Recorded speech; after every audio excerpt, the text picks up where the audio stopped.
Ngày em bước theo chồng, nắng vẫn hồng dịu ngọt đôi môi em, nhưng đối với anh mưa rơi khắp lối đi. Lạc lòng giữa bao người với nụ cười của kẻ cô đơn, anh lẻ loi đôi chân chẳng biết đi về đâu.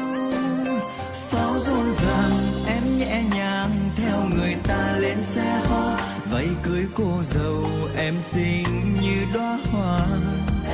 Còn tôi vẫn nơi này giấu những giọt nước mắt trong lòng, rượu càng uống nhưng chẳng say em nào có hay.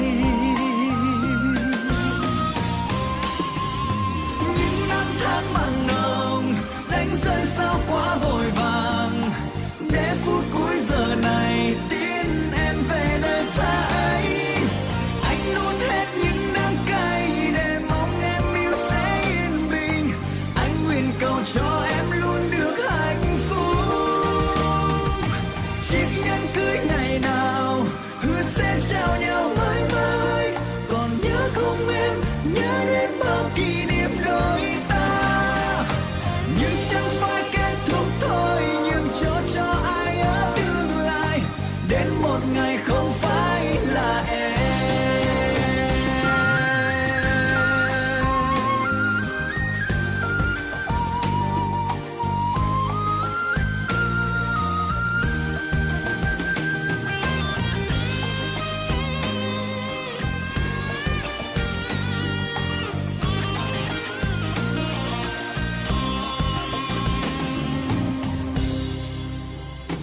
Ngày em bước theo chồng, nắng vẫn hồng dịu ngọt đôi môi em, nhưng đối với anh mưa rơi khắp lối đi. Lạc lòng giữa bao người với nụ cười của kẻ cô đơn, anh lẻ loi đôi chân chẳng biết đi về đâu. Pháo rộn ràng em nhẹ nhàng theo người ta lên xe hoa, váy cưới cô dâu em xinh như đóa hoa. Còn tôi vẫn nơi này giấu những giọt nước mắt trong lòng, rượu càng uống nhưng chẳng say em nào có hay. Những năm tháng mặn nồng đánh rơi sao quá vội vàng, để phút cuối giờ này tin em về nơi xa ấy.